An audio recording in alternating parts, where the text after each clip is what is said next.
Բարև ձեզ հարգելի հայրենակիցներ, մի քանի օր հարգելի պատճառների բացակայությունից հետո վերադարձել եմ, ամեն ինչ լավ է եւ կուզենայի անդրադառնալ մի քանի հարցերին, որոնք առաջացել են իմ այս բացակայության շրջանում։ Առաջինը երկրի ղեկավարը հայտարարել է, որ Հայաստանում չկա ընտանիք, որից հեծը չի գողացել։ Նա սա հայտարարությունը արել է հեծը չի գողացել տերմինով, որպեսզի երբ մենք ուզենանք հեծով դիմենք դատարան, որպեսզի նա կամ ապացուցի կամ ներողություն խնդրի իր ասացի համար, իր կողմից նշանակված կառավարիչը իրավունք ունի այդ հայցը դատարանից հետ վերցնել եւ թույլ չտալ, որպեսզի նրան ստիպեն իր խոսքերի համար պատասխան տալ։ Բայց կուզենայի ասել, որ Հայաստանում վերջի 10 տարվա ընթացքում մասնագիտորեն պատասխանել փոխվել է 800,000 աշվիչ, դարձել է էլեկտրոնային համակարգով, որի արդյունքում կորուստները իջել են 16%-ից 6%, տարեկան 35-ից 40 միլիոն դոլար սակագնի էկոնոմիա եղել եւ նաեւ կուզենայի ասել, որ երկրի վարչապետը 7 անգամ իրեն հաշվետվությունով ներկայացրել է այդ մասին, ինքը գիտի, բայց ոնց որ չհիշելու է տալիս, իսկ գողություն անողները ու թալանողները մեր երկրում ուրիշ մարդիկ են, իրանք են հենց թալանում մեր երկիրը, թալանում են տուգանքներով, թալանում են երկրի հասարակության վրա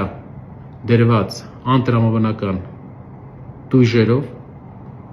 որ գյուղ մտնում են մարդիկ վարորդական իրավունքից զրկված են, ինչ որ անիմաստ խախտումի պատճառով եւ իրենց ընտանիքը չեն կարող պահել։ Շատ մարդկանց կյանքի հիմնական ապահովելու հիմնական գործիքակազմը մեքենան է, մեքենայով են տունը պահում։ Ու ամեն գյուղում կան մարդիկ, ովքեր վարորդական իրավունքից զրկվել են ու չեն կարողանում իրենց ընտանիքը պահել։ Մեր առաջի քայլերից մեկը լինելու է այդ ընտանիքներին, ովքեր այն մարդկանց, ովքեր մեքենայով են ընտանիք պահում, տալ երկրորդ շանս, տալ իրավունք, որպեսզի նրանք ինչ-որ փորձաշրջան անցնելուց հետո հետ ստանան իրենց վարորդական իրավունքը, որպեսզի ընտանիքները պահեն։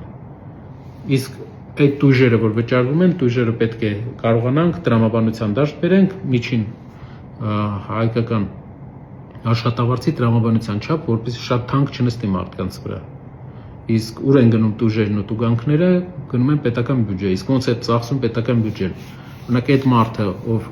թալանի մեջ է մարդկանց մեղադրում ու իմոռանում է, թե ինքը ինչա թալանել, պետք է մի բան հիշի, որ վերջի իր կառավարման ընթացքում վարչապետի աշխատակազմի ծախսերը ինքը ավելացել 4 անգամ։ Սարքել է վարչապետի աշխատակազմի ծախսերը 65 միլիոն դոլար։ Արդյոք Հայաստանը 4 անգամ ավելի լավ է ապրում, Հայաստանի քաղաքացին 4 անգամ ավելի լավ է ապրում, որ վարչապետի աշխատակազմը 4 անգամ ավելի շատ է ստանում, որպեսզի հասկանաք Հայաստանի վարչապետի աշխատակազմը ծախսում է ավելի շատ, քան Իսպանիայի թագավորական ընտանիքը, գումարած Շվեդիայի թագավորական ընտանիքը, գումարած Բելգիայի թագավորական ընտանիքը, գումարած Դանիայի թագավորական ընտանիքը իրար հետ վերցրած։ Մեր վարչապետի աշխատակազմը ավելի թանկ է նստում, քան 4 աշխարհի ամենահարուստ երկրների թագավորական ընտանիքների ծախսերը իրար հետ վերցրած։ Դուք հարգելի հայրենակիցներ, իրենց այդ խեղճ հակուկապին մի խափնվեք, իրենք լավ էլ ծախսում են, լավ էլ որտեղ ուզում այնտեղ ծախսում են, ոչ մի հաշվետվողականությունը չեն ապահովում։